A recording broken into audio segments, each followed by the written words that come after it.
everybody. I'm so excited for you to be here today. We are gathered to hear from Oz about building an online storefront and e-commerce website. I'm assuming by you being here today that you would like to optimize your potential as a bit. Maybe you have a business or a budding business that you would like to start, to be able to take in revenue and have a presence online. I think that's incredibly important as we are kind of in this space of our place is legitimate. I mean, we hear everything about phishing schemes. So there's this element, right, and this is my personal opinion, this element of being present, having an online presence, you know, that's active and right, as you build your brand familiar, but then also the ability for you to take in transactions, right? A lot of people are not using cash anymore, although I see, you know, like that's a controversial topic, but you know, e-commerce is what where we're at right now. And it's frankly, I don't see it stopping. So, you know, I think it's great that you're here to take advantage of, you know, the way we're doing business today. Okay, it's not changing. So I am very excited to roll out this program in part, and this is the first of a series to roll out an effort to upskill and reskill those with degrees. I think in the workforce landscape, right? You may have gone to school for XYZ and studied ABC, right? And then you're in the workforce, maybe it's 5 years in and your employer has changed your job description, or you're adding additional work duties to your job, and maybe you're feeling unprepared for that. So this adult education is the College of Business's effort to upskill and reskill within our community, our grads and our community members, but also like, right, the things that our students are learning. You know, this is a way for them to supplement that as well, right? Maybe you take a course and it's covering this topic, but perhaps this adult ed experience in this course is exciting for you to add to your resume and your skill set. So I'm excited to launch the first one with Oz here. Yeah, I don't think he knew this is the first of the series, so no pressure. But my name is Jessica Mueller, and I am the Executive Director of Adult Education, along with Business Innovation and Advancement here at the College of Business and Technology. I'm going on 15 months here in this role, but maybe Rose might be familiar with me because I also worked here in 2015 to 2018 in adult education, or excuse me, alumni relations, and I had a great time doing that. So this is I was recruited back to come and impact the college at a unit level and establish these three efforts for the future of CBT, and to meet our students and community where we think the future is headed. So, we'll get there in a minute after, but going back to our featured speaker today, we have Oz. What was the nickname there? It's like that. Just when did you get that nickname? Like Oz, the Wizard of Oz. And behind them. Yes, so I got that from actually a coworker who, just told me kind of like, you're like a good generalist, like you have a good knowledge based on several subject matters. So it's like a wizard, like a Wizard of Oz, right? And then first when I started the business, it's a play on my first and last name, so it's like Osmo Web Agency. But the way you say the OS is like Oz, so I was like Oz. Got it. There's a story, the story behind the name. Always. So he is a dynamic professional known for his expertise in quality assurance, software development, and user experience, with a track record of contributing to AI projects, crafting immersive digital experiences, and mentoring others. Oz is a driving force in the tech and design world. His current role as a quality assurance engineer at Remote tasks. Scale the Remote Tax. sort of the same. I can't even say it. Involves training generative AI models, refining AI generated code. I mean, isn't that topic of the day, right? Of the year, probably. And ensuring high quality outputs. At Northeastern Illinois University, Oz excelled as a senior front-end developer and QA tester, leading mobile and web development, mentoring junior developers, and collaborating with print and digital news media clients. His diverse talents extend to education, as he is teaching coding, machine learning, and web development at Code Advantage and here at NEIU. Oz's impact also shines through as a founder of his agency, Osmo Web Agency LLC, where he serves as the principal UX designer. Here, he guides digital product design and software development, fosters a culture of mentorship, and delivers impactful design workshops. So with his rich background in IT support, management, and web design instruction, Oz's expertise is underpinned by skills in quality assurance, software documentation, troubleshooting, Microsoft Office, and customer service. And today, he is leading us through building an online storefront and e-commerce website so that you are able to grow and innovate in your own businesses. So thank you for being here today. And I will turn it over to him for the next some minutes, 80 minutes, 90 minutes together. And then there'll be time for questions and kind of a little bit of networking at the end. So thank you for being here and joining us. If you have any questions, I'll be around as well. But then, Thank you, Jessica. yes, and this is our gift too. Oh, thank you. We'll leave it here. Yeah. Good morning, everybody. Nice to meet you all. Thank you for showing up. My name is Oshioke Omoh. I just go by Oz. I am founder and director of digital product development and SEO at Osmo Web Agency. We're the leading web agency located on the south side of Chicago. And a little bit about myself and my background. I actually was a student here, still a student here actually. Computer science background, over 10 years in IT. So I've gone through the ringer, certain certifications and positions before I started my own web agency and my own business. I also teach, like Jessica said, I teach coding to elementary school students as well. So I believe technology and, technology and just being able to utilize the information age is key and paramount to the future. So of course, we're here to discuss building your online storefront using open source tools, WordPress and WooCommerce. So let's keep going here. Really quickly, who here is already familiar or knows or heard about WordPress and WooCommerce? Okay, we have 1, 2, 3, 4. Okay, 4 of us. Okay, that's good. It's good. It's not bad. All right, that's great. So WordPress is actually the leading, I guess you could say, platform or content management system utilized by most small businesses, small size to mid-sized companies. And it originally started as a blogging platform. That's where you have the WordPress.com side. So in the early stages, people just used it for like news blogs, content-driven websites, things like that. But eventually it grew into something much bigger. Now companies and businesses are using this now. And then that's where the offshoot WordPress.org stemmed from. So the way we're gonna run this today, I don't really have any slides on this computer here to show you, but we have your information. I will be following up and sending you the slides. So you'll have the slides after the workshop. So if you can kind of just like follow along, I'm gonna go through everything and show you a live demonstration of curating an online storefront and customizing it. So that's just how we're gonna go through it. So yeah.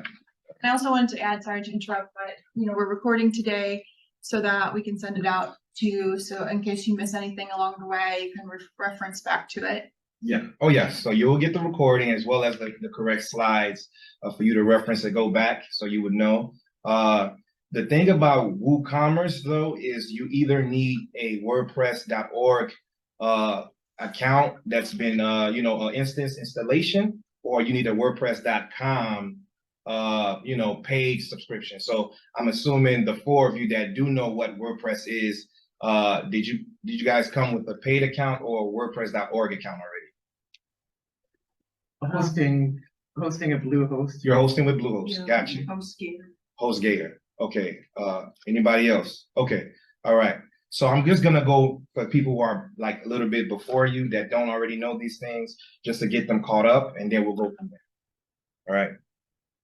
So, so the things that you need to build an online store using WordPress and WooCommerce, first you need a domain name. So what is a domain name? A domain name is basically an address online for your store, right? So if you want a friend or family member to visit your new brick and mortar storefront, you'll give them the address, they can go there. So your domain name, for example, could be like mystore.com or mystore.net or www.mystore.commerce, and .com stands for commerce. That's what a domain name is. And then you also need a hosting plan. A hosting plan is basically space, like an apartment, right? Where you put your stuff in, your files, your images, all of your data and your content related to your website. It goes in your hosting plan. There are several companies that offer hosting plans. For instance, HostGator, Bluehost. We already have 2 attendees here that host with HostGator and Bluehost. So that's definitely an option there.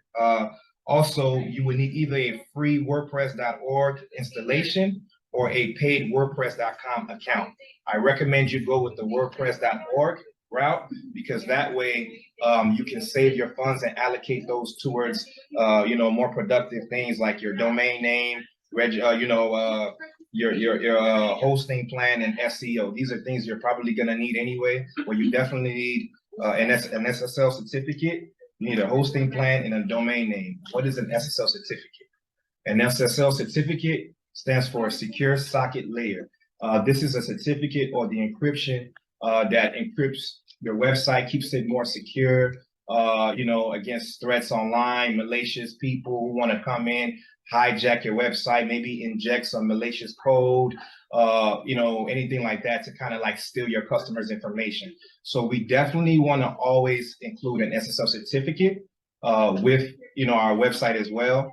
This is what gives your website that like up here. This is so basically this is a dummy domain name that I'm going to be running through osmologistics.net. I'm going to create a store for this.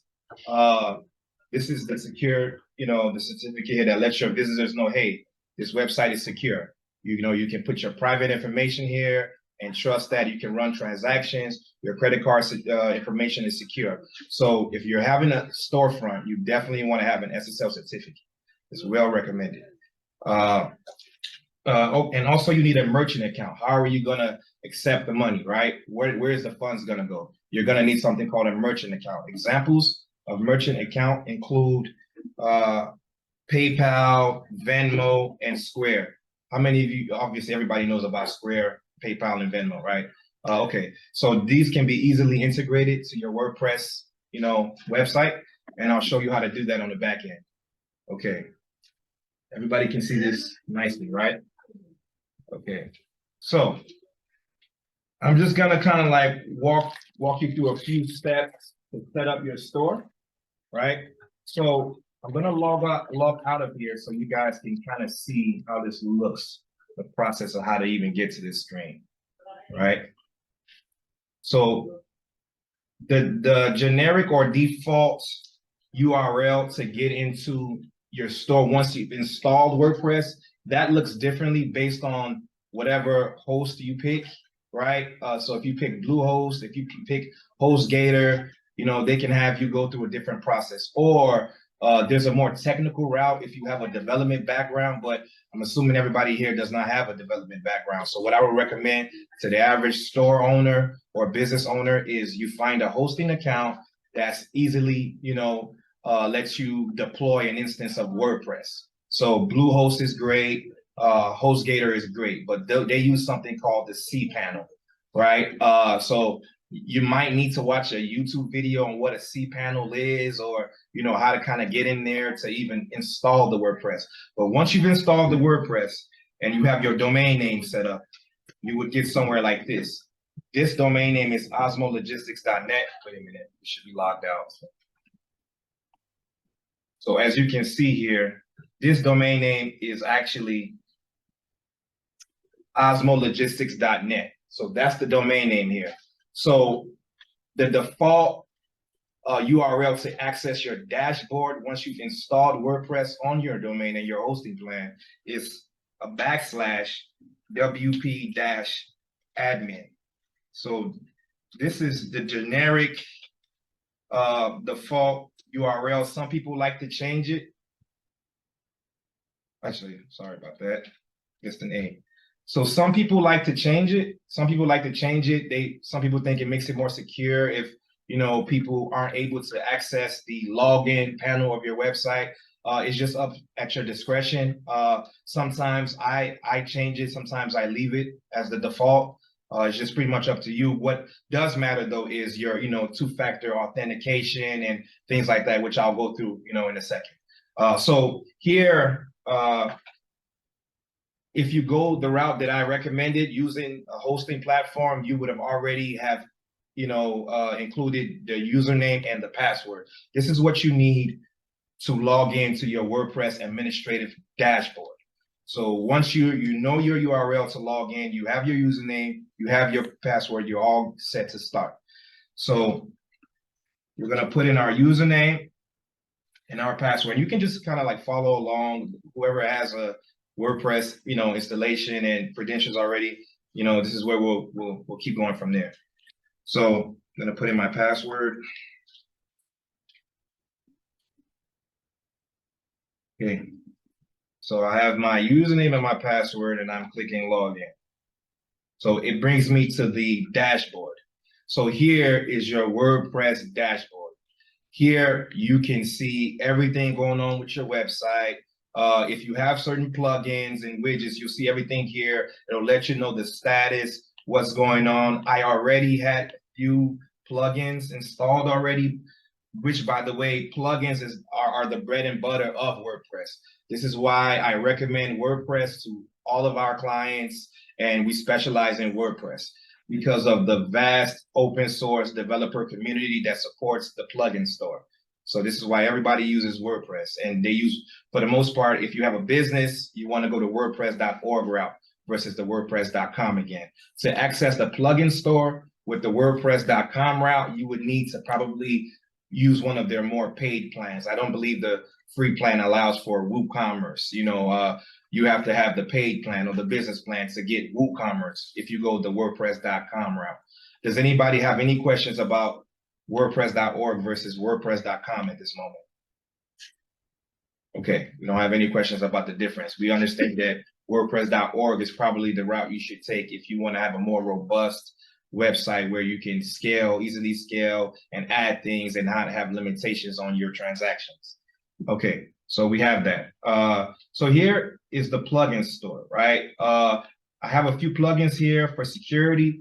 What I would recommend right away, as soon as you have your domain name and your WordPress installation and instance deployed, we want to secure it as soon as possible. That's the very first thing we want to do. We want to secure our WordPress instance so that hackers don't have a lot of time to come in and inject things. There's a couple of plugins that I go to right away. For WordPress, even if you have an SSL certificate already on a domain, you have to activate it. And the way you go about activating it is installing a plugin called Really Simple SSL. So I'll take you through the process. You just click Add New up here. You click Add New. And then when you get here, you just search plugins. You just say Really Simple SSL. There's some other SSL plugins as well, but this is the one that I recommend. So it's right here at the top, Really Simple SSL, because it's really simple, right? A developer made it really simple plugins made it, right? So it's really simple. You can click more details here to learn more about the plugins, or you can immediately click install now, which it will look like this. You know, this is already installed and active. So I'll click here to look a little bit more about the plugin. And, you know, you have screenshots, reviews, installation steps, everything like that. So even if you're not too familiar, you can always look at the installation steps of each plugin, you know, because each developer is different. They develop the plugins, you know, each developer develops the plugin the way that they like to do it. So we already have that. So SSL is the first one, and then you install it and you configure it. That's the first one. The second plugin I would recommend for your store would be something called WordFence.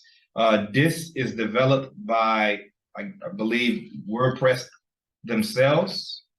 So I'll click Add New again, and I'll search for WordFence. So what is WordFence? WordFence is a firewall, malware scan, and login security plugin. So this here handles, once again, hackers and malicious people wanting to hijack your website and steal information. It contains two-factor authentication, security protocols, and things like that. Once again, installation steps, reviews, support. You know, if you ever need to reach out to the support community, it's all there. I'll actually show you this one because this is a little bit more intricate. So here you can automate scans, and this is all free, by the way, all free. Most plugins in the plugin store, all free. You don't have to come out of pocket for any of these plugins. The ones that are free. There's some premium plugins where they're listed there, and you won't even be confused whether it's free or paid. So you just come here, and first you have to set up your firewall, which is the very first thing I usually do, right? So you want to make sure your web application firewall status says enabled and protecting and not learning mode or disabled. So you want to make sure it's enabled. You're going to actually want to include and, hey, how's it going? So you're going to want to look at some of your firewall options. The number one, a lot of these are included by default. The number one thing that I usually come to is brute force protection. What is brute force? Brute force are attempts by hackers trying to insert random usernames and passwords in the, you know, in the login panel, trying to get access. So some of this might be even automated. They might write, you know, they might write certain scripts that just have 1,000 attempts per second, like 1,000 attempts per minute, just trying to get into your, you know, your account. So you definitely want to have your brute force protection enabled. I know this is kind of a lot, but this is important. I didn't want to leave this out for you guys. You know, I usually just briefly come in here and change it to 4 attempts, 4 logins before the user is kind of like banned and kicked out. So you want to change that to 4, lockout after 4 password attempts that fail, count failures over 1 day. The amount a user is locked out, I max that out to 2 months, max this out to like 1 day. And you definitely want to make sure this is ticked here, immediately lock out invalid usernames, because someone can literally sit there and just try to guess, you know, your username. The most, you know, the most common one is admin, right? And, you know, you will be surprised how most people just leave their username as admin on, you know, on a lot of these accounts, and it makes it very easy for hackers to just, you know, get in there and just hack your stuff, you know. So you definitely want to take this, immediately lock out invalid usernames. You definitely want to take this as well, prevent use of passwords leaked in data breaches. So you want to click that as well. This stuff, just additional, if you have multiple people and multiple usernames on your, you know, WordPress instance or website, you know, you can limit them. Some people you can, you know, if you want to say you want to let admins do certain things, you can let admins do certain things. There's different roles. You have admins, subscribers, editors. You know, I'll walk you through the users in a second. But this is a security protocol, like I said. You definitely want to take care of this stuff here. So brief description of WordPress. Spent a little bit of time talking about that. After it's secured, you want to put up an under construction page. The easiest way to do that is, once again, the plugin store, right? So we're going right to the plugin store again. We're going to click add new once again. How do we get an under construction page? And why do we want an under construction page? We want an under construction page because if somebody goes to our web address, our URL, why we're building our store, we want it to say something like user friendly or something like that. If we want to communicate a message, whether we have a promo going or a countdown or something like that, we want to communicate that to the visitors. That way we're able to market our website, even if it's still in development, right? So that's a great strategy I always recommend to clients. Let's say, you're releasing a book or something, you're an author, you're releasing a book, right? You have a publishing company, you have a book, you're releasing your book, the book is gonna be published 2 months down the line. You wanna start, marketing your website via different digital marketing channels. What you can do, you can design a nice under construction page, say, hey, this is the name of the company, this is the name of the book coming out, this is our social media handles, sign into this opt into our mailing list to get updates of when we're ready to launch. You can have that right underneath your under construction page. Or you can have a generic one like the one I'm going to create and show you right now. Under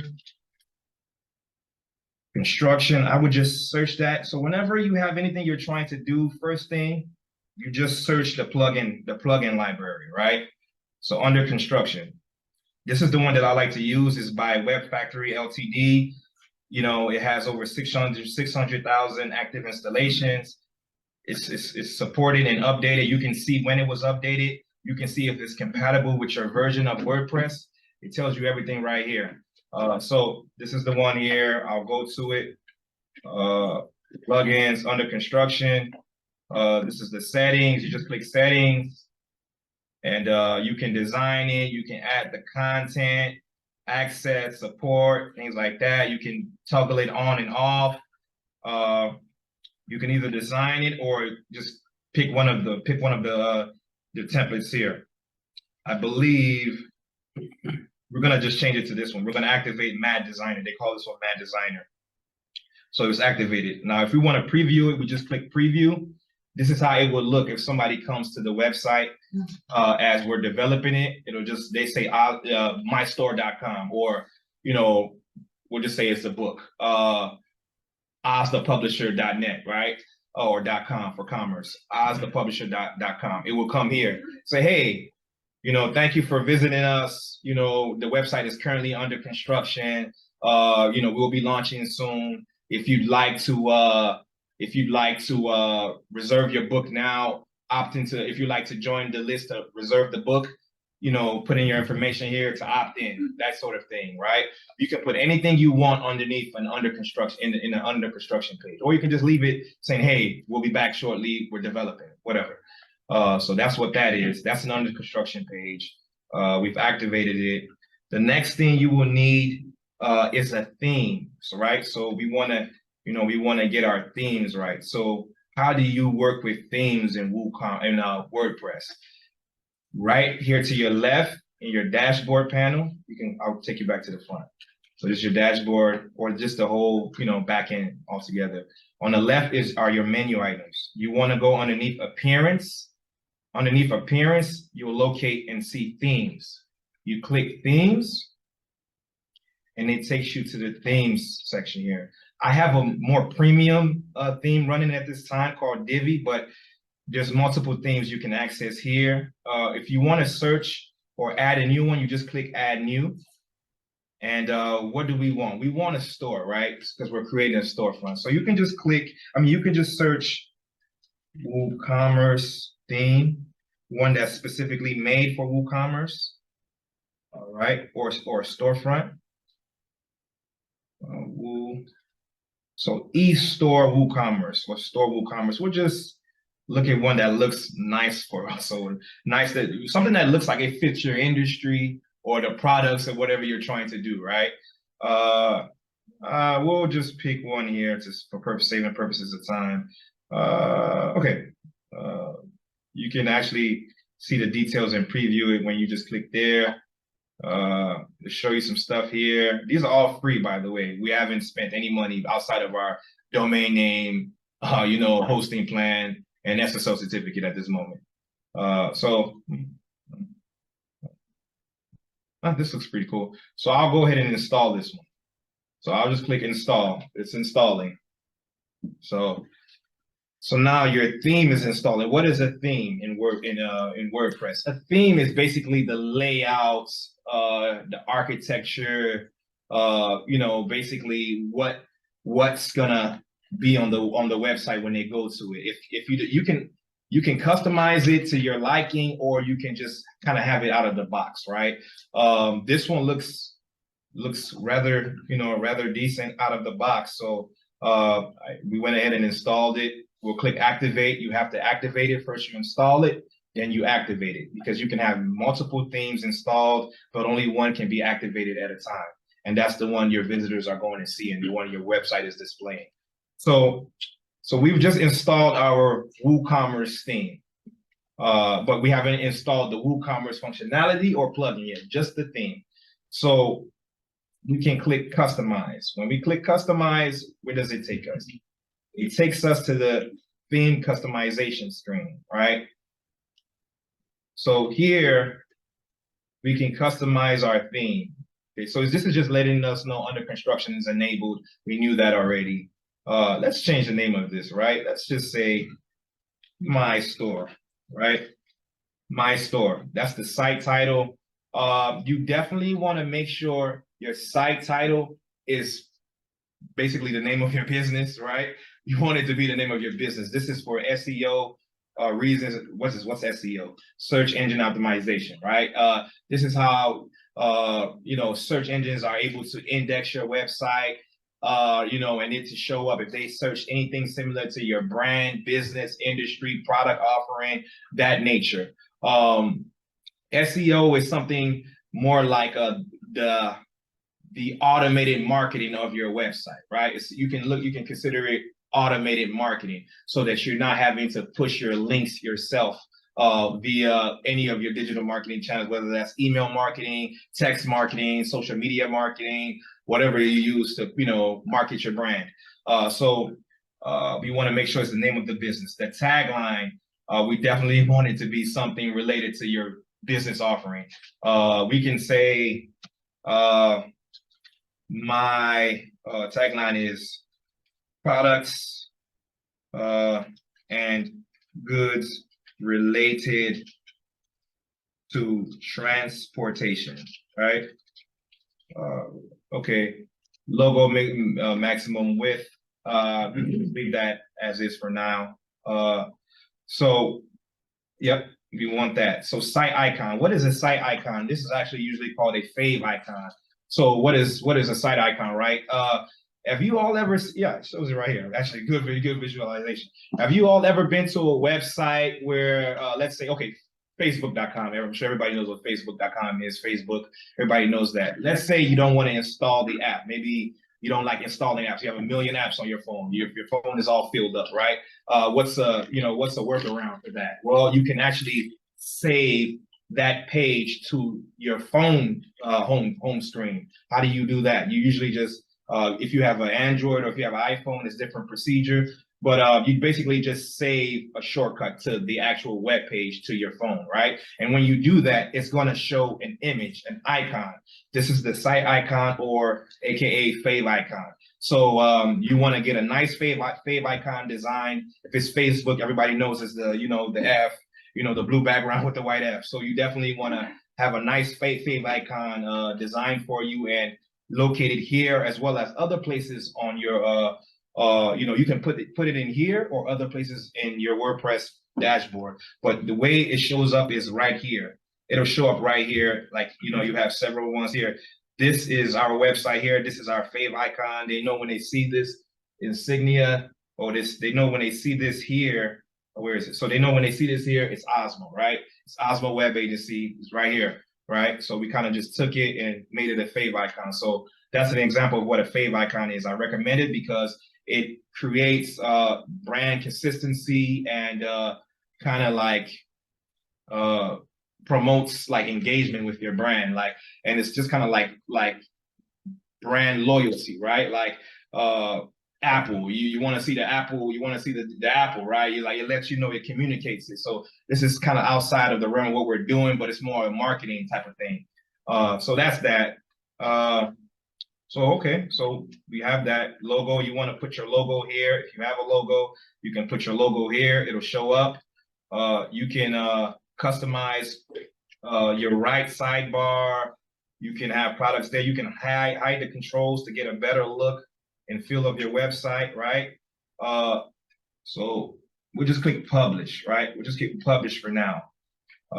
So that's that one. That's that one. It's kind of empty now, but once we add things and customize it and add pages, we'll start to see it grow. So that's that. So we've added the theme. The next thing we want to do is add WooCommerce functionality, right? So then we can start focusing on our pages, products, descriptions, and things like that. In WordPress, your pages show up underneath pages. What is a web page? A web page is something, it's like one of the locations on your website, right? The website is consisted of several web pages. The web page can be like your home page, right? And I'll show you what a home page can typically look like. Here is where you will find all of the pages in your, dismiss this notice for now. Here is where you can find all of the pages in your WordPress, instance. So you click here, you click view. So yeah, I don't know why this is all here like this, but it shouldn't look like this. I'm gonna have to come in here and remove a lot of this errors in code, in coding and anything like that. Privacy policy, you can have a privacy policy page if you want. This is a sample page. So this is just a sample page here. Privacy policy page is like, this is what you want to include to let your viewers and your visitors know, hey, we're not collecting any of your data. We're not, sharing your information. You can trust your information with us. We're just using your information for purposes of conducting transactions or better being able to serve you. So that's what you would include on your privacy policy page. We recommend a privacy policy page as well as a cookie policy, right? Cookie policy page that just communicates what exactly your user's data is getting tracked and used for.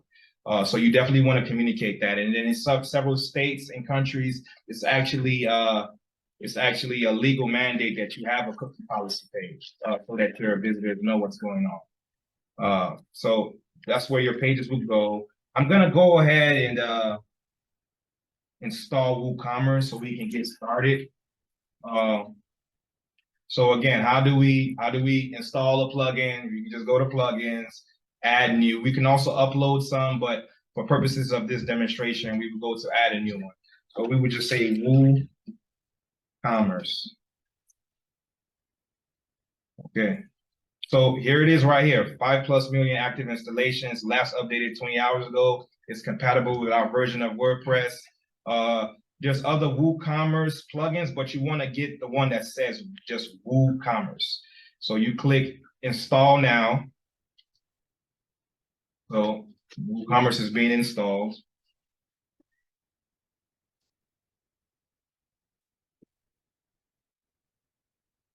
Where is this? Right now.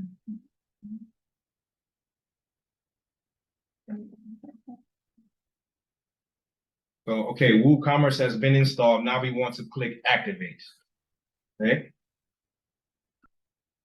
So after we activate WooCommerce, we're going to get several more tabs to our left here and more functionality pertaining to our store. Okay. And now you will see why it was important for us to add WooCommerce in a second. Okay. So welcome to Woo. This is exactly what we see. The first thing we see. It's great to have you here with us. We'll be guiding you through the setup process. first answer a few questions to tailor your experience. I recommend that you add as much relative information as possible in the next following steps. That way it saves you a lot of troubles and time to having to come back and change things, right? So, this is all up to you. How do you value your privacy? You can share the data, so they can help you tailor your store and help you. I'm just going to leave it checked for now. So set up your store. I'm just starting my business. I'm already selling. I'm setting up a store for a client. We're going to say, I'm just starting my business. So we click continue. Give your store a name. We already called it my store, right? What type of products or services do you plan to sell? Well, we're going to say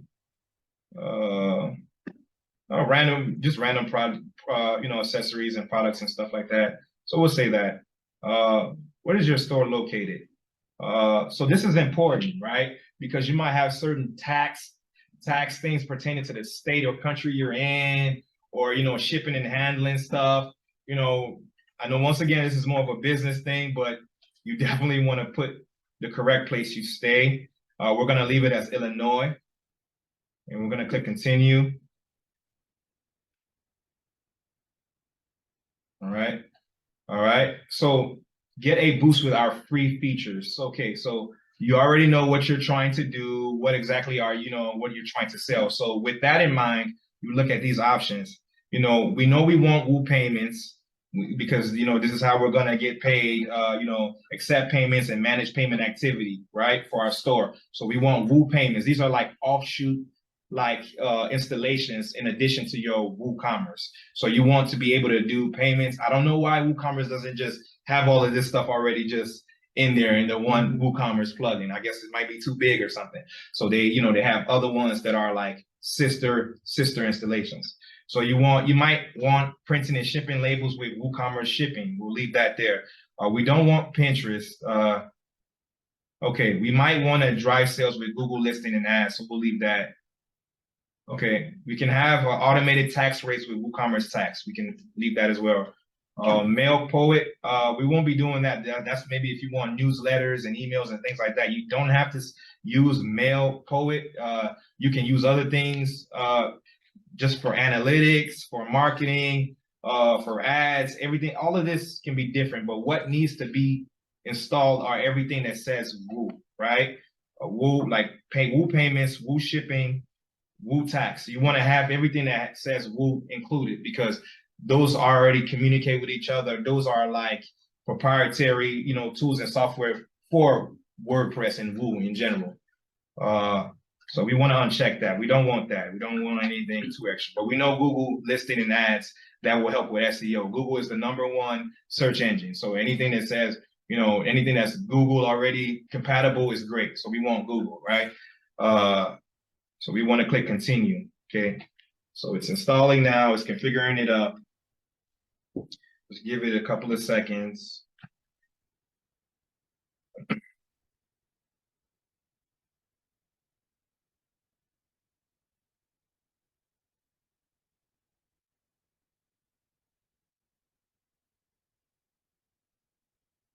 Anybody have any questions so far?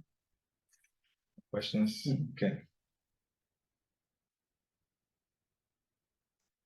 Is there language for that privacy page? Is the canned language or acceptable language that everybody should use? For the privacy policy page, yes, there's standard, like a standard kind of like theme or scheme you should follow with a privacy policy page. Usually, this is your legal department would handle this. If you consult with a legal consultant, they will provide you with a privacy policy page and a cookie policy page. This is more of a legal type of thing to protect your business and your brand. But you can find tools and places online that can have some kind of like general copy generated for you. I actually let me just walk you through actually finding one right now. So we can say cookie policy generator, right? Termly is one that I like to use. I recommend Termly. Generate a free cookie policy, make a compliant cookie policy. So there are administrative organizations that, you know, that could audit your website, right? They could audit your website for whether privacy policy, cookie policy, and also accessibility. Yes. Do you recommend ChatGPT to do it? ChatGPT, we know isn't, you know, AI tool. Yes, you can use ChatGPT, but for legal considerations, I would definitely say whatever you get from ChatGPT, you run it by a legal consultant, maybe a free 15-minute consultation or something. You can talk to them and say, hey, I use ChatGPT to generate a cookie policy for myself. Could you review it? Tell me any improvements I can make to it, because you definitely want somebody that's familiar with laws and, like, you know, things like that, to take a look at that, depending on where you are in your business. Even if you don't have a budget to allocate towards that, I'm sure you can find a legal consultant of some kind that'll take a look at it for you for free, for 15-minute consultation purposes. Does that kind of answer your question? Any other questions? Or yeah. So this is free and it's compliant, right? This is compliant by some of the leading, you know, bureaus that audit, right? So policy generated, it generates it. I've used this before. It generates it really quickly. So you want to get a cookie policy and a privacy policy, right? And also you want your website to be accessible, for disability accessible. There's things that you can use for that as well. That's more technical and outside the scope of today's workshop, but I just wanted to add that in as a bonus, you know, as a bonus item. You definitely want to consider how web accessible your website or your storefront is. And you can always Google that as well and come up with other, you know, platforms and things to help you generate or automate this, or consult with a professional like us to help you, you know, switch that over to being more web accessible. So yeah, that takes care of that. Back to over here. Okay, so WooCommerce is done installing. So the first step is asking us to add products to sell, right? It wants us to add products. We can add, let's add a product right now. Okay, we want to add a, let's say we're selling physical products, right? So we'll click physical product. You can also import products from a CSV file. So if you have like Excel, if you have an Excel document containing like your product offerings, the price point, stuff like that, you can just import it. You know, it's a wizard. It's a wizard to help you import it like that. Wizard is basically like, you know, automated process or interface and stuff, taking steps. Okay, number one, what's our first product? Let's sell a mug, right? We want to sell a mug, right? So we'll just say MUG. The name of it is a mug, MUG, right? Summary. So the summary is the description of the product. The name is the name of the product. The summary is the description of the product. So we will say a beautiful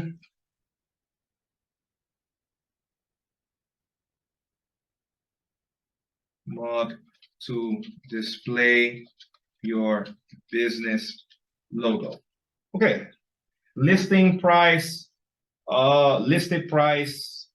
This is the list price is the actual price that you want, right? So we'll say, okay, the mug is $10, but it's on sale. So now we want to include the sale price, right?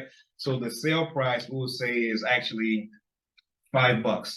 So they will see that they're saving $5, right? Because it's on sale right now. So we'll include that. So what makes the product unique? We can include the same thing, right? The same thing we put in the summary.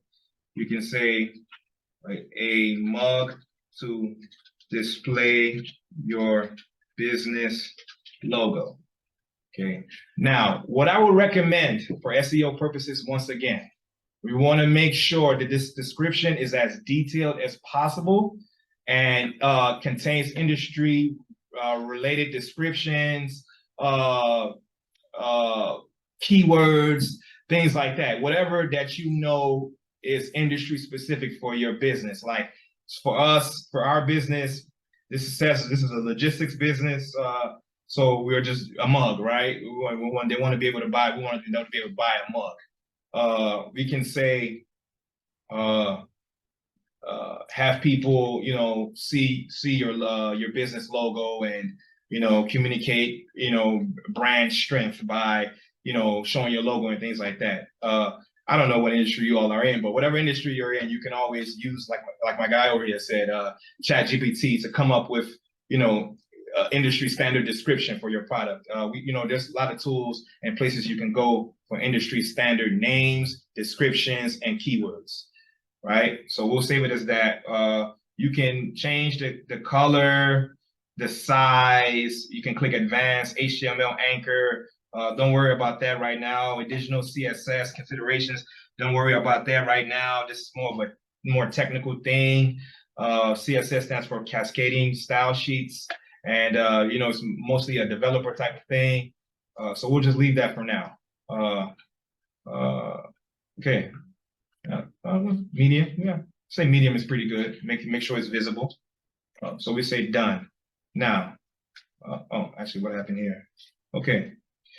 Wherever you see this red asterisk, it means it's required, right? That means the name is required. So everything here is not required. I recommend that you fill it in to the best of your ability, though, just for SEO purposes. Once again, okay, we want to add an image. So we want to get make sure you get a royalty-free image, either one you've taken yourself, captured yourself, or consulted with a professional photographer, or you just go online and you find royalty-free images. This is something that's relative to your actual whole website. You want to make sure you're using your own images and content or royalty-free content. What does royalty-free mean? Royalty-free means that you have the rights, you're authorized to use it, no one else owns it and can, sue you or come back to you to get, I don't know, sue you, right? You want to get some money from you. Why are you displaying my intellectual property on your website and I'm not giving you the rights to do that, right? So you definitely want to make sure you're doing everything you're doing legally, right? For legal considerations. What's a website you can go to get royalty-free images? This is one right here. You can go to pixels.com. This is what I use. I use Pixels. I also use another one called unsplash.com. Pixels.com is great. These are all free, royalty-free images. Photographers, this is a community of photographers that come here and support this platform. They just take photos and upload it free of charge for you to use, right? So some of them are premium, most of them are free. So we need a mug, right? So we'll just type in mug. Look at all the mugs we have, right? We want one that looks just, this is good. This looks like a product. Like this is like product photography where it's just the mug, right? So this is not free, as you can see, because it's pretty good quality here, right? So it's not free. $12 for the image. No, we're not doing that. We want a free one, right?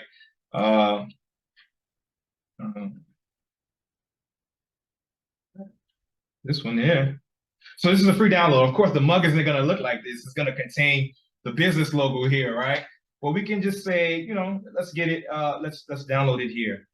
So this is another thing to keep in mind. For websites, when you have images and content on there, you want to make sure it's something called web ready. What does that mean? That means the photos are ready for to be online.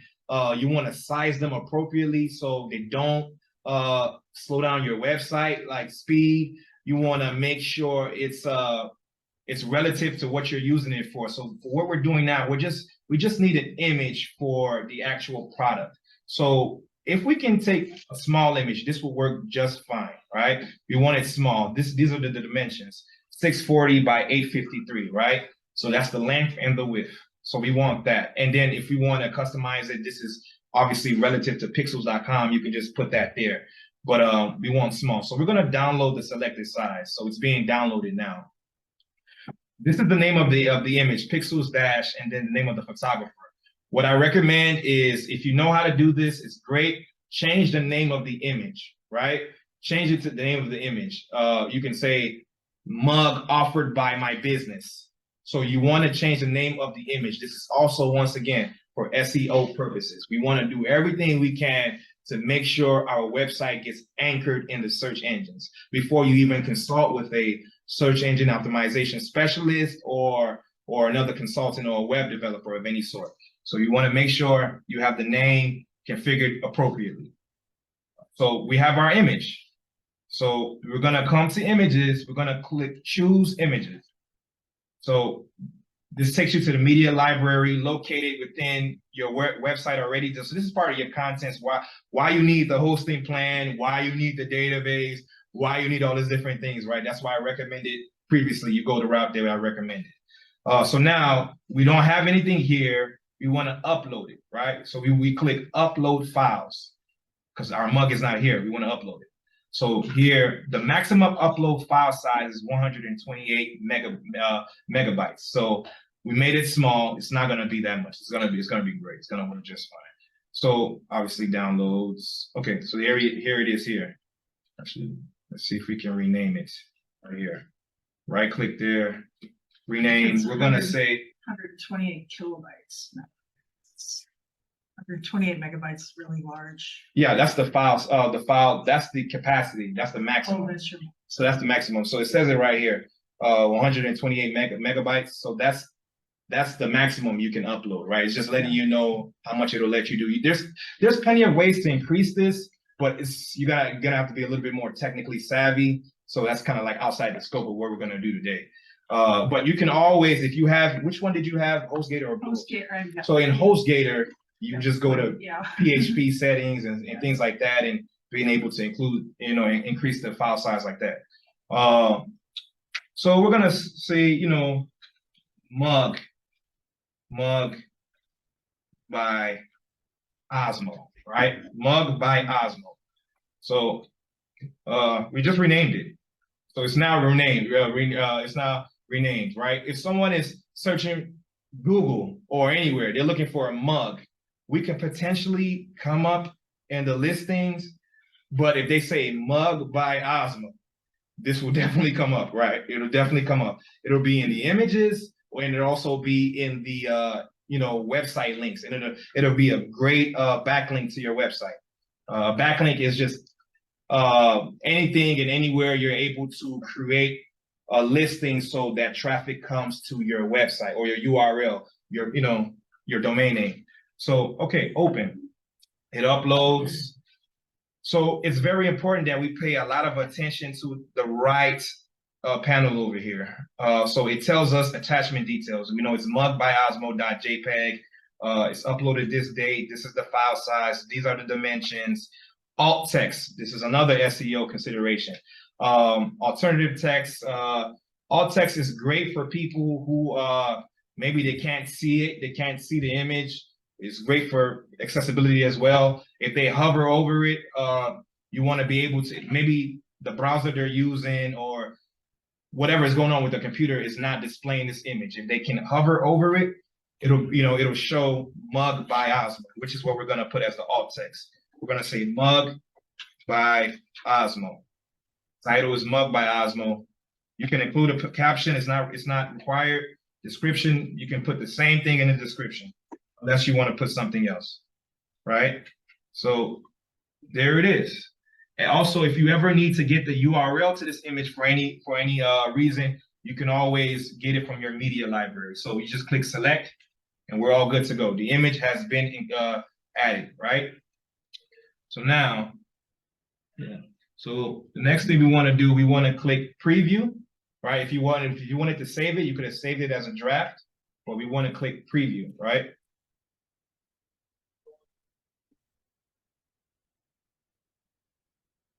Okay, so this is our mug, right? This is how our mug will come up, right? Mug. The title showed here, mug. This is called a breadcrumb. Basically, it's letting your users know where on your website that they stand, right? Where they are, where they're located. I recommend you include a breadcrumb. It's great, especially for e-commerce website. You want your users to be able to easily navigate your website, go back. In addition to your menu on your website, you want them to be able to use breadcrumbs as well, and then have categories. I'll go over all of that shortly. So here's the listing price. here's the sale price, and you see the listing price has been scratched out. They can tell that it's on sale, right? Here's the description: a beautiful mug to display your business logo.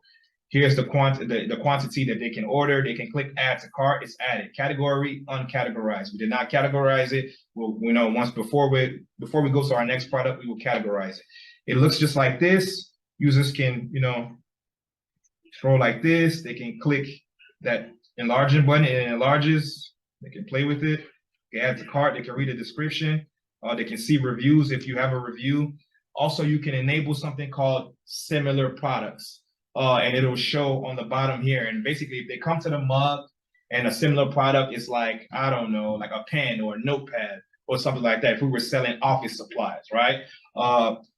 It'll show on the bottom, right? If we were like FedEx, let's just say like Osmo Logistics is like FedEx or something like that, right? So we have a mug, we have similar products that will show on the bottom as well. So that's how this will look in the preview. We exit out of the preview. The next thing we want to do, the next tab over is organization, right? So organization, here's the categories like I mentioned earlier. We don't want to leave it uncategorized. We definitely want to include a category. So we're going to go ahead and create a new category.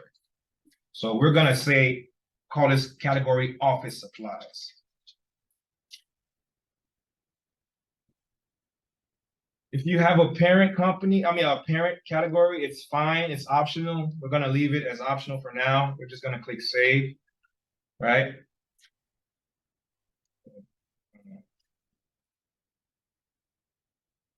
There we go. So it's saved. Okay. We don't want it to be, actually, yeah, it can show up on both, but it has to show up in office supplies. We want it to show up in office supplies. Okay. The attributes, we can add new attributes. By default, it already has attributes already, so we'll just leave it as is. Pricing. Okay, this is where everybody wants to get to though. How much are we selling it for? Okay, listing price, sales price. You can schedule your sale here. It'll give it's a little toggle. You can put when you want the sale to be and start it, and when do you want it to end. We'll just leave it off for now. We're not going to schedule it. We're just going to manually do it for now. So charge sales tax. You can not charge it. You can charge it only on shipping. You can charge it on product and shipping. So for purposes of right now, we'll just leave it as product and shipping. You can click advanced. You can, look at the tax class, standard, reduced rate, 0 rate. We'll just leave it as standard for purposes of the workshop. Inventory.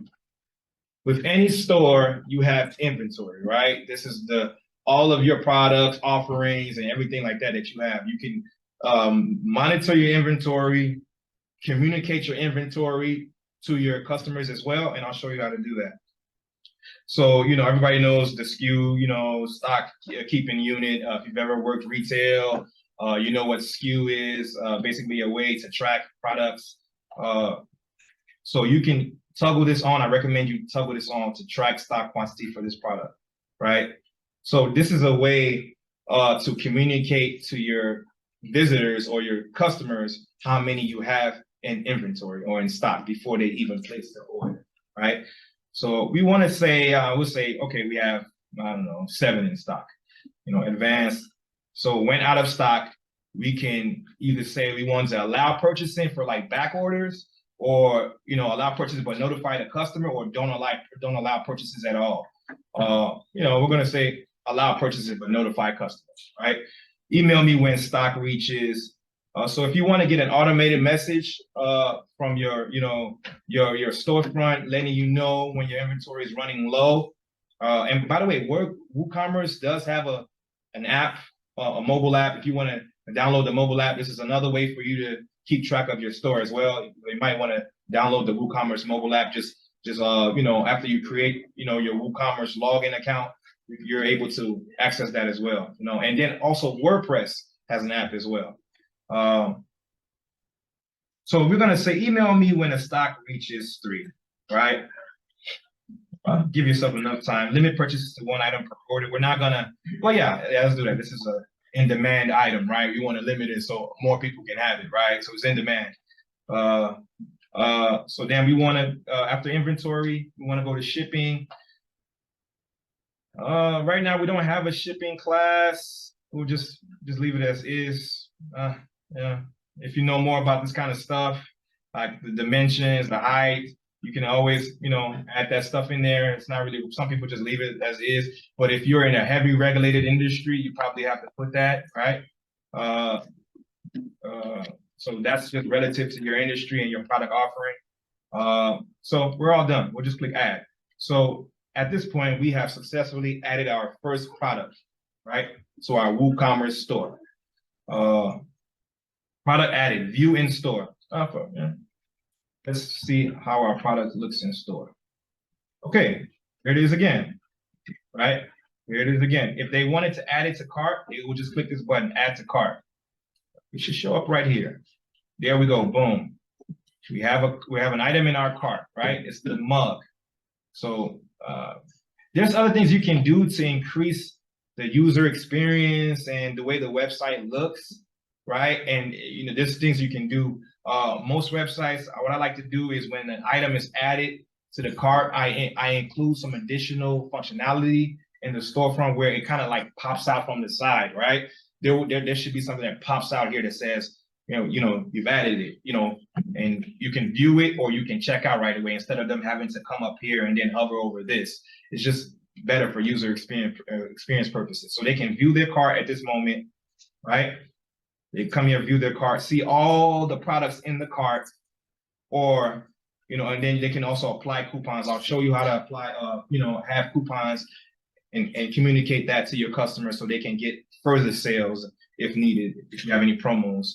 So we'll go over that as well. And then they can just actually just check out right away, proceed to checkout. It'll show them the total, they can change their address here, but you can just say proceed to checkout. And so they would put their billing information here. Right now, we do not have a merchant integrated. So when we get to that step, I'll revisit this and we will see the full checkout experience for your potential customer. So at this moment, there's no merchant account integrated. So no point in placing the order or doing anything right now. I'll show you the screen. So we've done the first thing in WooCommerce, right? We've added products. That's the very first thing. We've added our first product. Now we want to set up Woo payments. So merchant account. Here we go. Right. Click on the merchant account. We click on set up payments. Come on here. Okay. Oh, payments. Okay, we just go to ourselves. Not allowed to access this page. What are you talking about? What are you talking about? Okay. You can't get paid. Yeah, no, we're not doing that. Definitely getting paid. Oh, all right, take it. Yeah. Okay. Okay. Step back over here and see what's going on with this. Is it perhaps because you're under construction? Is the plugin activated? No, it should be activated. Go back and take a look because it's showing up here. So if it's showing up here, it should be activated. Let's go ahead and see what's going on with the plugin. What's going on with the internet? It's kind of spinning. Click the little carrot.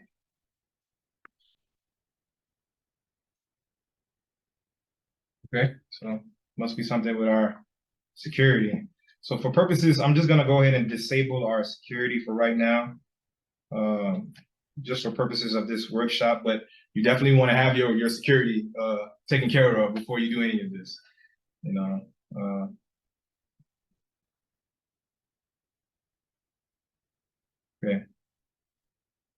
Okay. So looks like our WordPress security was giving us an issue. So I just went ahead and deactivated that for purposes of, I didn't delete it, I just deactivated it. That's another functionality with WordPress with plugins. You can either deactivate them or delete them. I recommend if you have inactive plugins, a lot of inactive plugins, you want to delete them. If you know you're not going to be using them, you want to delete them because it's also another security risk. We want to delete them because that's another way for hackers to exploit, security vulnerabilities on your website, outdated plugins. So you want to keep your themes updated and your plugins updated. Keep them up to date. All right. All right. So, okay. So payments, let's see. We're okay now. And we should be good. You are good. Wow. I fixed it, right? Okay. So WooCommerce, let's go back to WooCommerce. Let's follow the step-by guide here. Anybody have any questions? Yes. Actually, yes. Is there a place to get suggestions for like for your SEO results? If you're like, what are the most effective keywords? Correct. Is there a place to find that? Yes. So for SEO, you can also include a plugin and install a plugin, right? I'll actually show you that right now. That's a good question.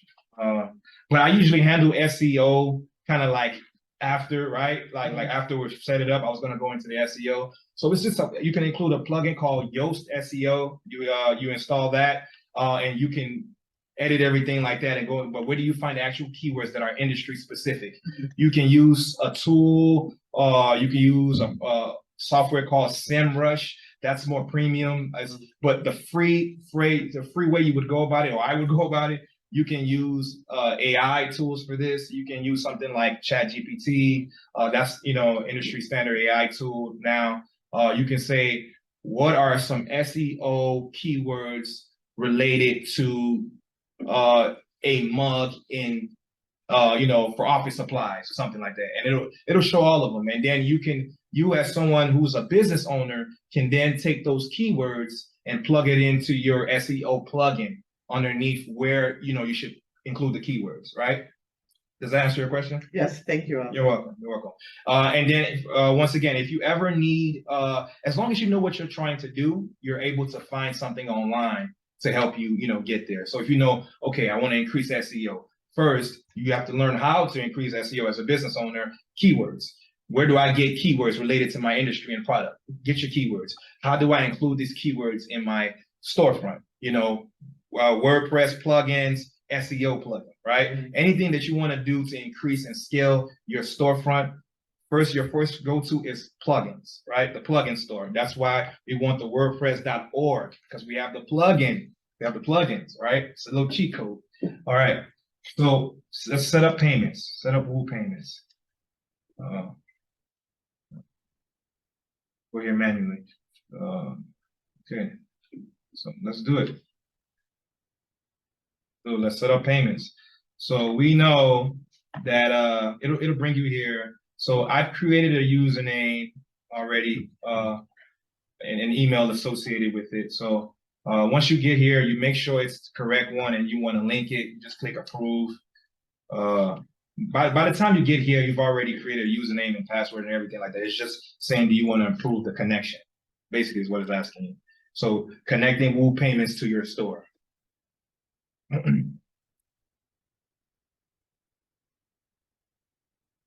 Return into your site.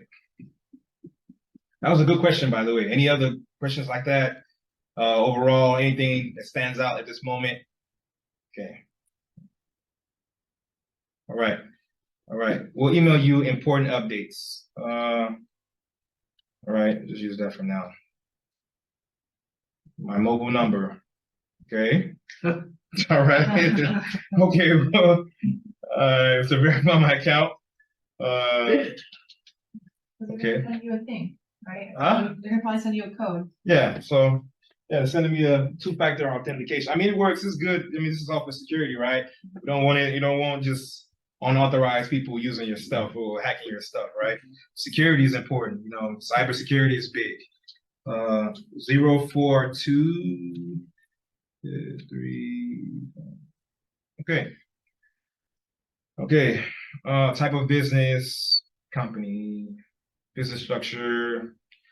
Either you're not, if you're just starting off and you don't even know what an LLC or S Corp is or anything like that, or sole proprietor, you could just say other. I'm not sure, right? I don't know. Just do that.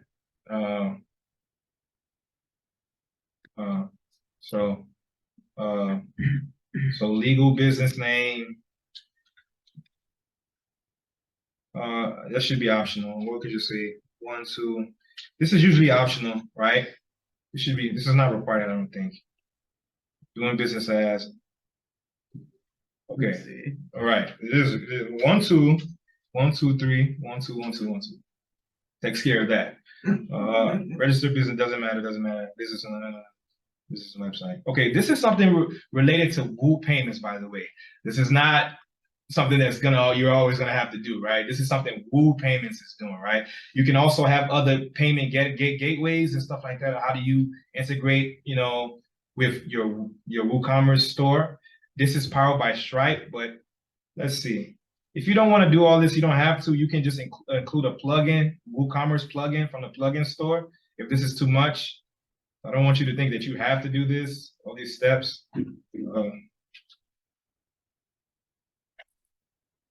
Okay. You want to zip code? You know what? We're not gonna do this. We're not even gonna do this. We're not even gonna do this. You're just gonna do another one. People are. Okay. So we're gonna include a new plugin right now to handle our gateway and our payments and our processing. So you can just approach this like, I think the internet is kind of like spotty right now.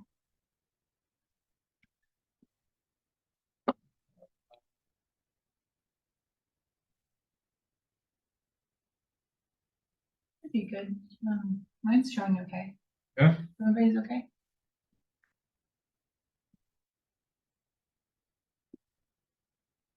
All right, just close out some of these browsers.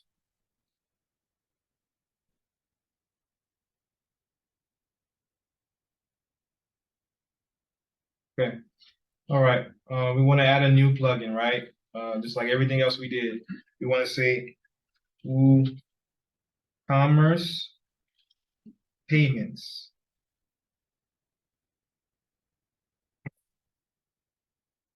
Okay. Coinbase commerce payment. Funny. Okay. Okay, we want to do PayPal. So we're just gonna say PayPal. We're gonna say PayPal. We're gonna do with PayPal. WooCommerce PayPal payments comes right up. 600,000, plus active installations. Okay. So payment plugins there's different ones. You can kind of like look and see which one is the most supported, updated, safe, or heavily reviewed, or anything like that. So, okay. Right. So we can do this one looks to have the most installations, right? So, okay. So, okay. So we just installed this plugin. Now we've activated it. We're activating it now, actually. Okay. We won't do that yet. Let's find what are plugins. If you want to view your plugins, you have to click on plugins for your plugins. Okay. All right. We have WooCommerce payments, PayPal payments. So we can click settings there. This is how we'll pull up the settings here. Click it. All right, this is kind of going a little bit slower than I expected.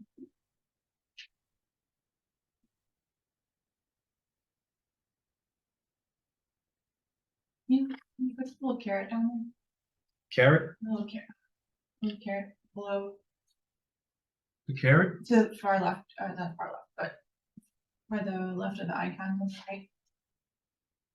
Left of the icons to the The right? little up carrot. Oh, here? Mhm. Okay.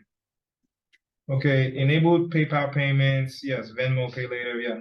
Securely accept all major credit cards. Yep. Okay.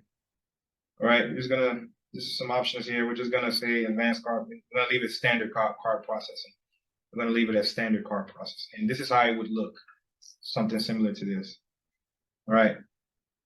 So this is the merchant that I talked about earlier. You need a merchant for your store. So activate PayPal. So this is where you put your PayPal information if you have a PayPal. No, this is where you put it. So let's go back to our store to look, see how it looks now after we've installed. No. Set up Woo payments. So we've done that. Yep. So let's see how it looks. So we have shop, we have the mug. This is the shop page. So you want to add to cart. It's been added to cart. You want to check out, right? You cannot add another because we limited it. Remember, only one. You can only get one mug because it's an internet item. Okay. All right. Proceed to checkout. So this is how it will look now.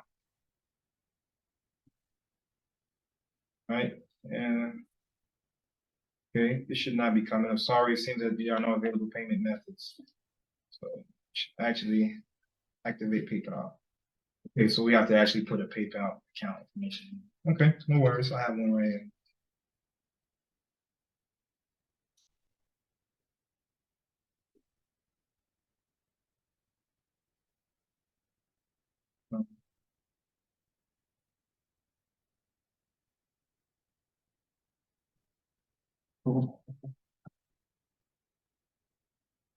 They're probably going to ask me to do another verification, right?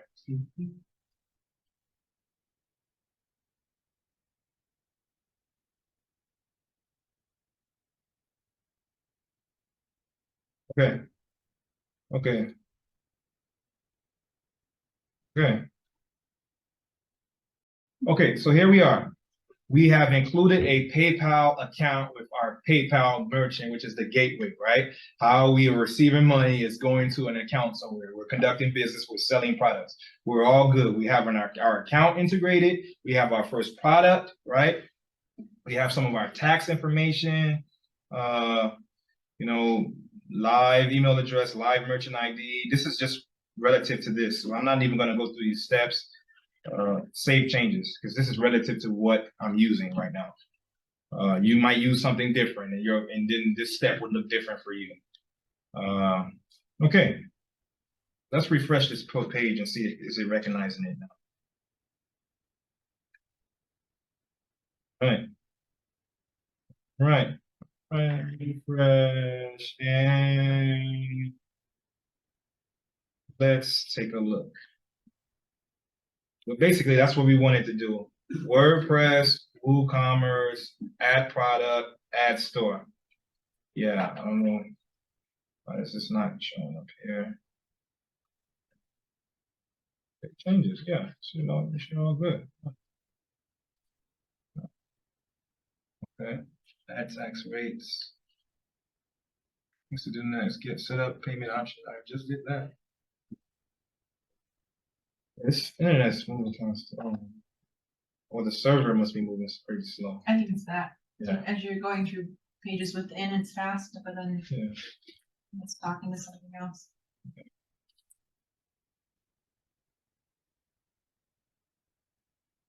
So you definitely want to, this is something you want to consider in your server or your hosting plan as well. Something that's able to handle like a lot of requests and stuff like that. Bluehost is good. I believe this is one of our dummy testing. Okay, so tax rate. Got it. Continue setup. Address from which your business operates. Install Jetpack. We already have Jetpack. Connect your store. So they might just want you to connect this to WordPress.com for sales tax calculations. It's not really a big deal. It's probably what it is. Why it's not picking me up. It wants to. Okay, you just put your address here. We can say 1500 zip code. By the way, WooCommerce will walk you through the steps. So if you ever get lost, it'll always be telling you where you stand in the setup process for WooCommerce. You can say 1500 South Avenue, South Shore Avenue. Zip code. I hope this thing doesn't actually check. Okay. Okay. All right. That's good.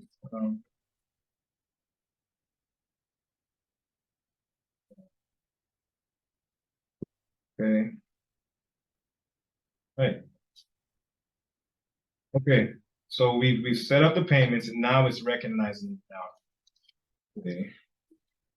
Why is it not recognizing this?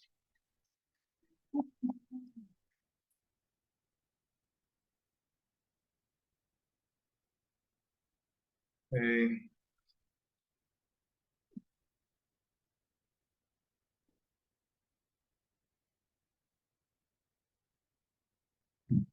Probably why. No, I want to do it manually. If you go through that step, just say you'll do it manually. You add the tax yourself. Just say you add the tax yourself. Okay. Okay. All right.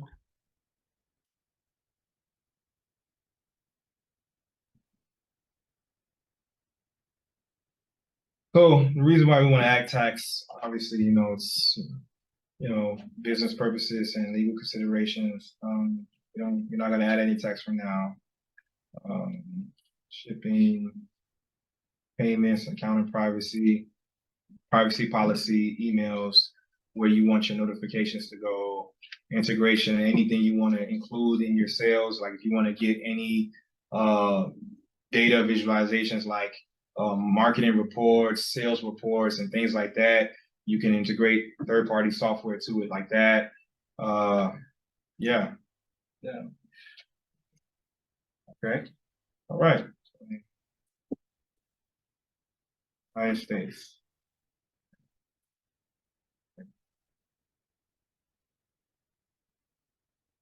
Okay. You're doing great. 3 steps left to get your store up and running. I don't want you guys to be discouraged. This is really not usually clunky like this. Okay. So I want you guys. Okay. So we payments, direct. So you can control all of them here, right? PayPal. So this is the one we wanted to enable right here. You can enable that. You can enable direct business bank transfer, Woo payments. I think Woo payments is powered by Stripe. That's why I was trying to steer clear of there. So. Okay. All right. So we've enabled PayPal. This is probably the step it was saying that we need to enable something. So this is it. All right. So we save changes. I'm going to try speeding up a little bit here.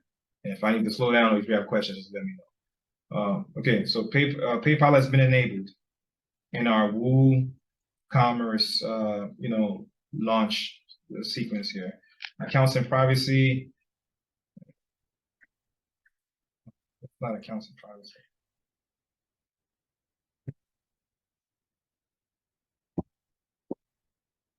Yeah.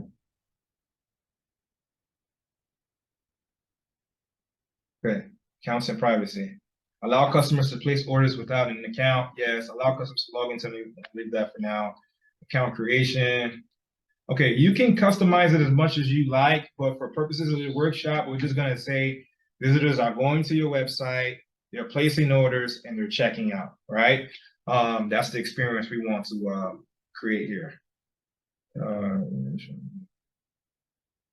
Okay, access to download. So you can enable some stuff for your customers more, but that's additional features.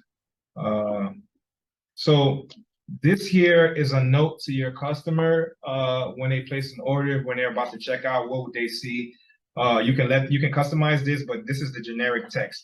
Your personal data will be used to support your experience throughout the website to manage. So if you do not have a privacy policy page, they would just see this. And if you did, you can include the link here, or you can leave it as such and mark that privacy policy page as the privacy policy page, and it'll just show up automatically, right? WordPress will just display it for you automatically. Your personal data and then privacy policy, yeah, here too. So same thing. Personal data retention, you can automate it or you can just delete it yourself. These options here are if you want to automate the deletion. or the retention. So we're just gonna click save changes for purposes of moving forward. I do know we have a little bit time left, and I want to make sure that the payment gateway is set up, right?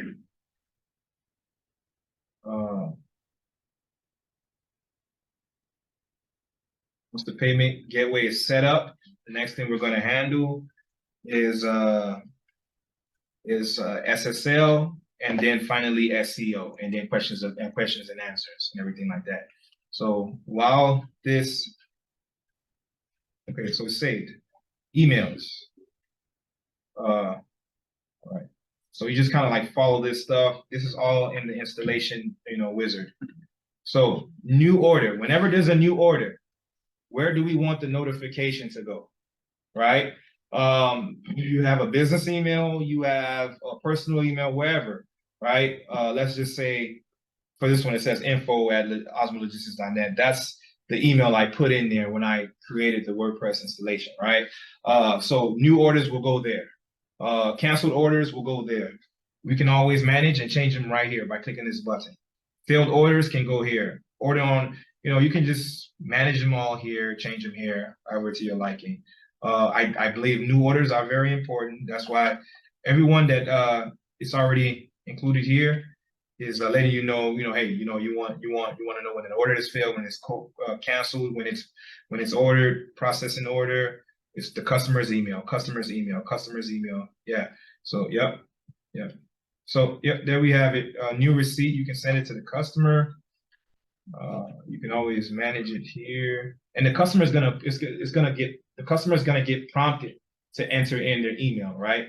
So for a receipt and everything like that, you can customize the note though, is what I wanted you to see.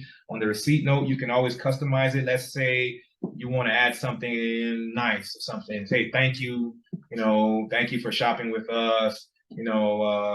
Subject line will go here, email heading will go here. Thanks for your purchase. Additional content. Thanks for using our site or purchasing with us. Here's a copy of your receipt. Email type, it can be HTML, plain text, or multi-part. Okay, so that's that. Integration.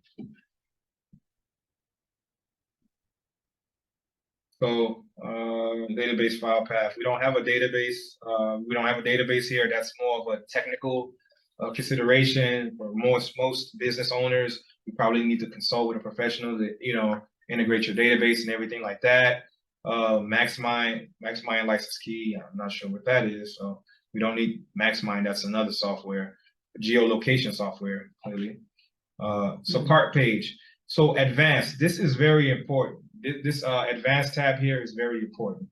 We want to be able to include our cart page, our checkout page, and our my account page. They're already here because they were included with the installation and deployed when we installed it, right? But the one that you want to manually do yourself, I'm going to show you how we're going to get to that. Underneath appearance, let's see how this works. When they go to our owners, they go to our storefront, they should see, okay. So yep, so it's just the shop page. So it's already been switched. This theme did it. If the theme didn't do it, you would just need to set your store page or your home page. You would need to assign where is your home page, because when they go to this address or your URL, you need to have your home page. What is the very first page you want visitors to see? It should be a brief summary about your business, your brand, your products, offerings, and things like that. So hello world. Why is my picture not showing? Okay, well, so I don't know why this isn't showing like this, but this should be the shop page, right? We want to include the shop page as the home page, which the shop page should be the home page, right? This is where they'll come, they'll see all your products and things like that. And they can click add to cart, or they can click buy now. You can actually improve this by having another button that says buy now, but you'll probably have to, alter the theme in order to do that. You cannot add another mug to your cart because we limited it. Now, look what we have here. We have our, our payment options now because we completed that earlier, right? So we can do PayPal, Venmo, Pay Later. And this is just solely because of the plugin that we installed of our choice. Yours can look differently based on the gateway you want. Like you want Square, you can use Woo Payments. If you want PayPal or Venmo, you can use the one I just showed you. If you want to use something else, they're all there. So this has been added to the cart. What we want to do now is checkout. So we could click view cart, or we can go straight to checkout. So we want to proceed to checkout. Now, the customer doesn't know this, but they know that they need a PayPal account. They might not have a PayPal account, but they can just check out as a guest. That's what we want to make sure we enable that. So it doesn't look the most prettiest. You can always customize this page to make it look prettier, right? That's based on your color, your brand colors and everything like that. So they come here, debit or credit, pay later, PayPal. Well, they'll have to pay now, but if you click pay later, it's probably gonna just charge their account and they'll pay it later. They'll pay with PayPal later. So we click PayPal. It prompts the customer to put in their PayPal information, billing first name. Yep, billing first name, last name, address. We put in everything here, all the required fields, and then we say we check out with PayPal. And that's how we're able to do it. Do you all want me to go ahead and put this stuff in now, or you guys get the idea? You get the idea? Okay. All right. So that's that. That's how you accept the payments. Multi-currency. This could be a consideration for, being a website. People can access your website all over the world, right? It's the World Wide Web. So if you want to include exchange rates and things like that, this is something to consider. I recommend, if you're not well versed, you can just leave it as the USD default, and wherever they check out, they know that they're purchasing in dollars. So if they're in, I don't know, Canada, Canadian dollar, or they're in Mexico, peso, whatever card that they use or PayPal account, that'll take care of it. The merchant will take care of it already, right? So, yep. So that's that. So then we click finish setup. We've added our tax rates already. All right. So, we've already added our tax rates already. Right. So that's how it is. You guys get the idea. The tax rates, everything like that. I want to make sure I cover everything. I want to make sure I cover everything and leave a little bit of room for Q&A. So does anybody have any questions about configuring a product or receiving orders, or where they would go, inventory management, notifications, anything like that?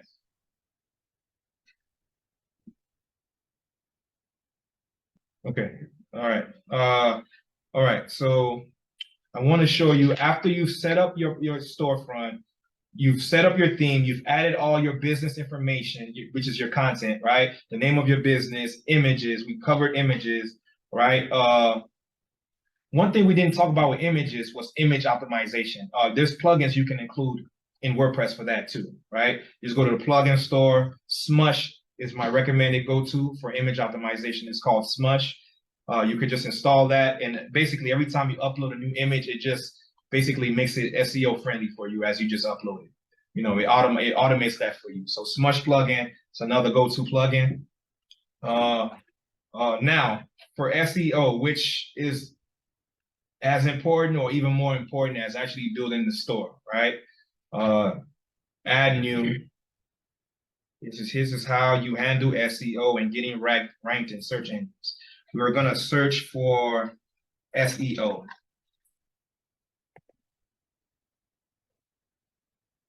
So you have search results, featured, popular, recommended, favorites.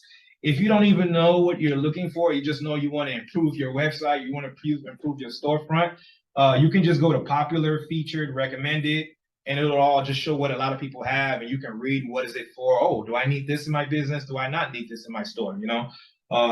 Yoast SEO seems to be the leading one. I mentioned that earlier. We're gonna go ahead and install it. Oh, sorry. One thing I did not mention previously. Your WordPress version is very important. You want to make sure you keep your WordPress version up to date. Whenever there's a new instance of WordPress, you definitely want to update that. It's kind of like, I mean, who's familiar with like Apple updates or like your Mac updates and your Windows updates, right? You know why we need to update it, right? To keep it more secure, have better functionality, fix bugs that were reported, things like that. So we definitely want to keep it updated. Here's the SEO. What is SEO again? Well, why is SEO important?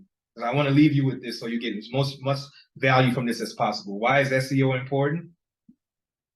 You want to get found. You want to get found, and you don't want to have to actually send your actual website address to everybody that you want to do business with, right? Or have it on a bulletin or a flyer. You want people to be able to go to search engines and say, hey, mug by Osmo, or mug by Osmo. So it's still getting indexed, right? Our website is still getting indexed, right? Everything that we put in there is still getting indexed.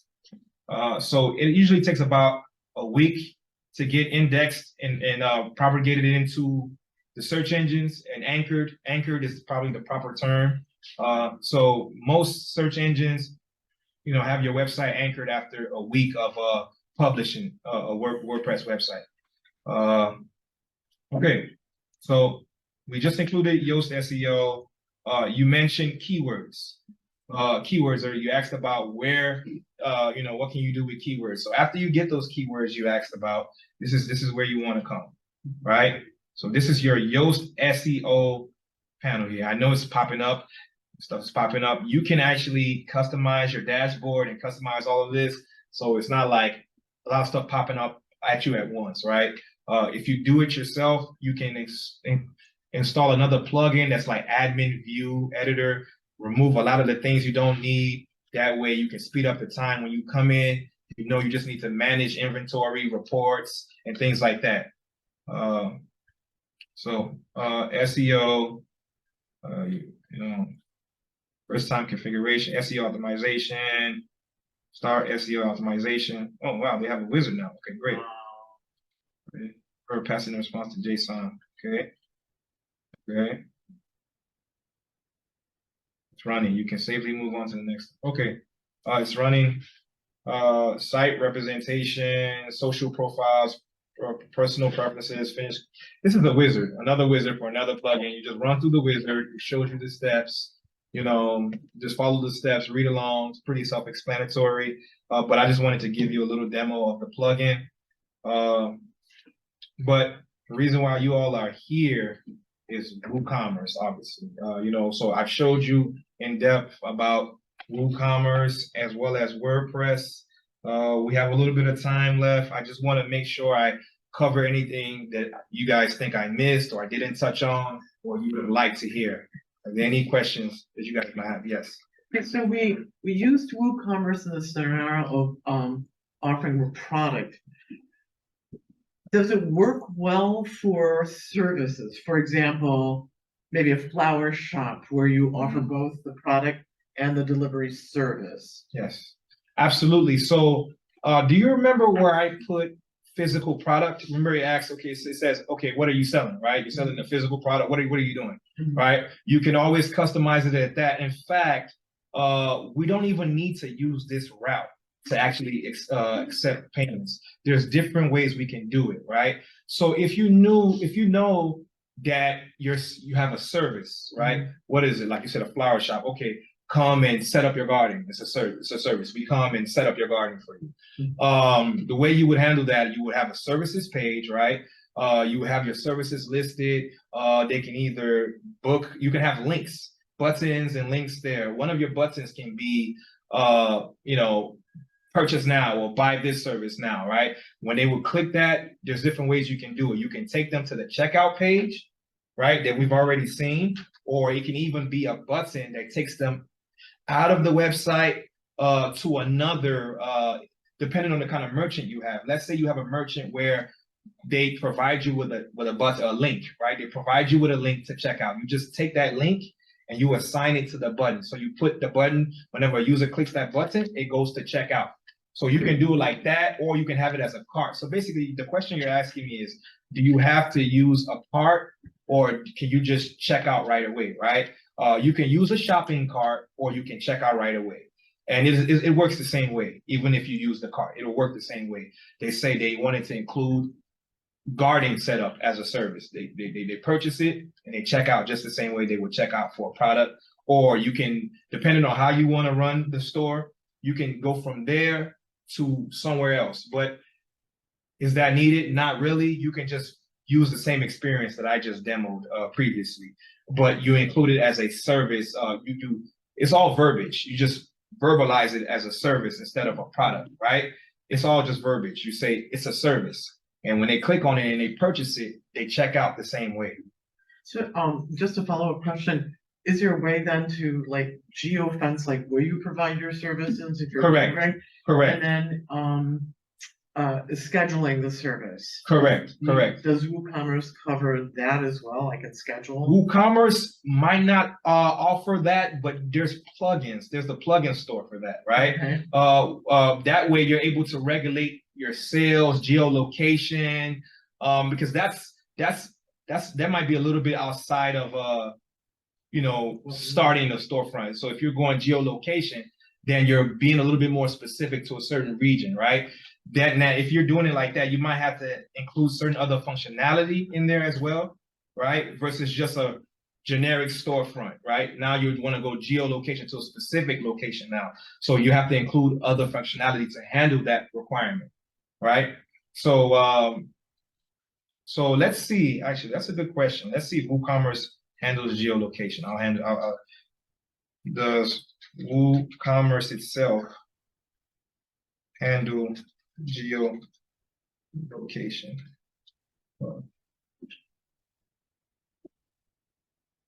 So it allows you to automatically do that. So that would be setting general options. So one of the settings here. So this is a great picture, by the way. You see, you click on the WooCommerce tab, right? Underneath settings, it should say customer's location, geolocate. But this isn't allowing you to actually say, hey, limited to certain people, right? So, I mean, I understand it has this here, but for that specific functionality you mentioned, you might need to include another plugin just to assist in that, because that's very specific, like only sell to these people at this location, So, any other questions? Below there it says use Maxmine integration. So I wonder if Maxmine is. Yeah, so that's like I said, that might be the extended component to handle that specific instance you mentioned. Any other questions? I'm actually working on a site that's just for a charitable organization. Okay. Would you recommend, instead of Commerce, just put a PayPal payment button on the? Of course. So yeah, so if it's a not-for-profit and it's like a donate type of thing, yeah, it could just be like a donate button. That's usually what I use. Yeah, exactly. So in that case, you don't need a shopping cart, right? So what I just showed you all was a shopping cart experience, right? You go, you have products, you add products to a shopping cart, you check out. So that's the full storefront e-commerce experience. But sometimes you might not need something like that, right? Maybe you have, in her case, a not-for-profit. In that case, you just want a page somewhere on the website that has a button that prompts you to click it, like a call to action. You click it, you can donate. And then there's different ways you can even do that, different experiences. You can literally click the button and go to the donation page in PayPal. In your PayPal, you created a PayPal page for it or invoice for it. They go in, they just pay it, or they click pay now, donate, and then it's a form that comes out. They put in the information and they're processed just like that. So there's different ways you can go about it. That's basically based on your your business, right? The brand, how do you want to do things? What's your marketing objectives? Things like that. That's what I would recommend. Okay, thank you. You're welcome. Any other questions? Did I cover SSL, the SSL plugin? Really simple SSL. Let me go and make sure. I just want you guys to really just keep in mind these topics, right? Security, analytics. Also with WooCommerce, you have analytics, right? Like you have a bonus. you have a booming store. You want to come and see who's coming to your website, right? You know, who's coming to your website, who's purchasing.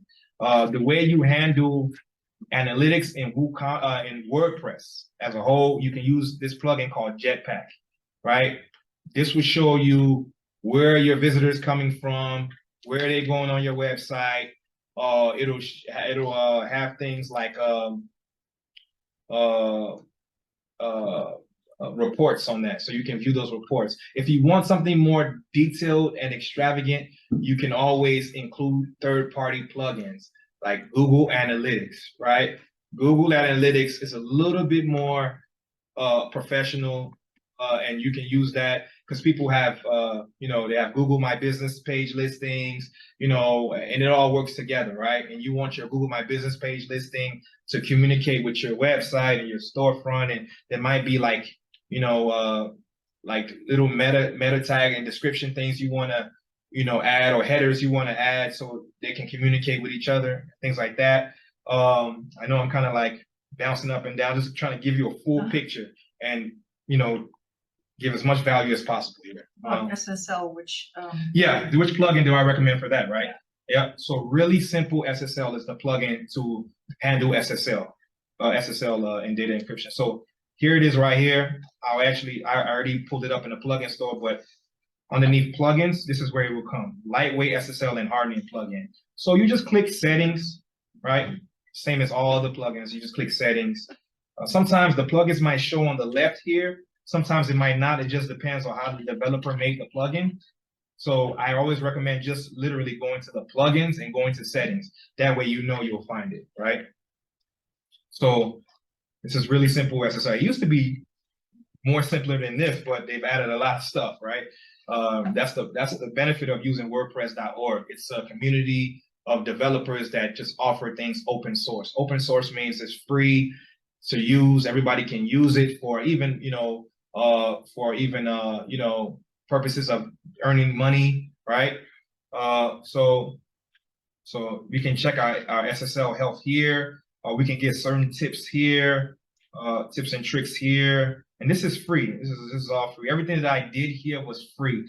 The only time during this workshop I had to actually pay money was for the hosting plan and the domain name, and that's it. I mean, you might have an SSL certificate. You might need to actually, you know, pay for that too, depending on which host you take. You pick. Some hosts offer SSL included in the plan, and once you have the SSL actually installed or included as a file in your, you know, your web space, you want to install it on WordPress using this plugin called Really Simple SSL. So that handles that. That handles protection. WordPress handles security, analytics. You can use Jetpack or Google Analytics. For backups, if you want to back up your website, I recommend a plugin called Updraft. That's also important, backing up your website. Let's say your website crashes or anything like that. You want to have backed up instances of your website. That way, if you reinstalled or if you installed a fresh instance of WordPress, you can just upload that instance to back to the last time where your website was secured and running smoothly. So there's a lot of administrative maintenance tasks associated with, you know, maintaining and running a storefront. You know, I recommend that you familiarize yourself with those, kind of like, you know, just maintenance, upkeep, analytics. How do you scale and improve the website? You want to, you know, monitor what your users or your visitors have been doing. There's something called bounce rate that you want to pay attention to. This is like, what's your bounce rate? What is bounce rate? Bounce rate is the rate at which people have visited your storefront and are, you know, and are like leaving. So, you know, you want to reduce that, right? You want to reduce your bounce rate, right? And then you also want to have good user experience and tabs, breadcrumbs, you know, have them being able to navigate to certain pages as quick as possible. And you want to also add like contact forms, right? Ways for them to, you know, contact you, leave feedback, you know, if anything is not working, or being able to support. Maybe they made a purchase and they need to reach you. You need to have your contact information up on there as well. So the time is now 12:01. We're like 1 minute above, but if there's no other questions, thank you all for attending, and I wish you a great rest of your day.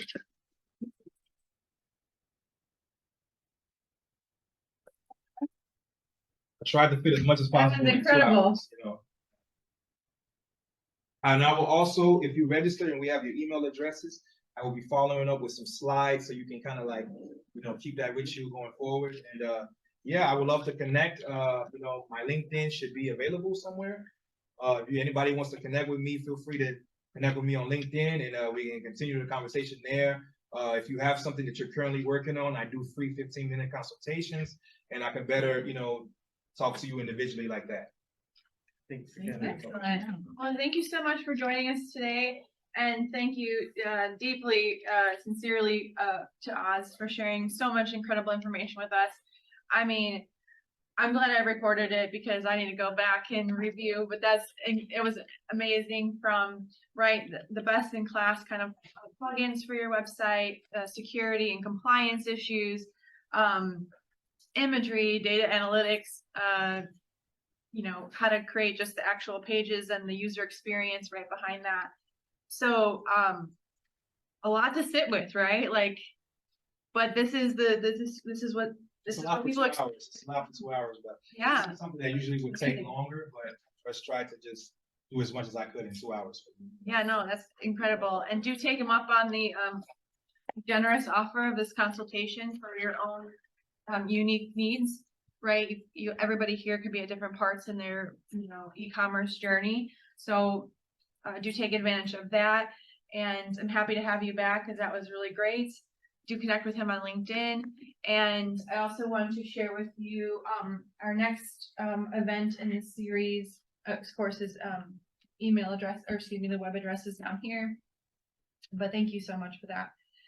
I did want to invite you back to October 7, which is a Saturday morning, 9 to noon. We're having Dr. Jay Fulgencio, who is an alum from here, and he's going to be walking everybody through entrepreneurial mindset profile, which is an assessment, a 14-point assessment, self-paced assessment. You come in, we're going to talk about it, like overarching themes and how to analyze your outputs from that assessment, and then also he'll do a one-on-one consultation with you on your specific needs. This is to kind of assess the nit and grit of being an entrepreneur, right? Like, as you saw here, these sticking points and having to troubleshoot, like, that's not for the faint of heart. Like, the patience and the grit needed to run your own business is not something to bat an eye at, right?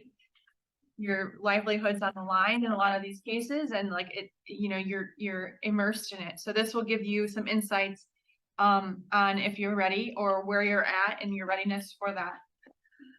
Thank you again to Oz, and thank you for being here today. I hope you guys have a great rest of your day.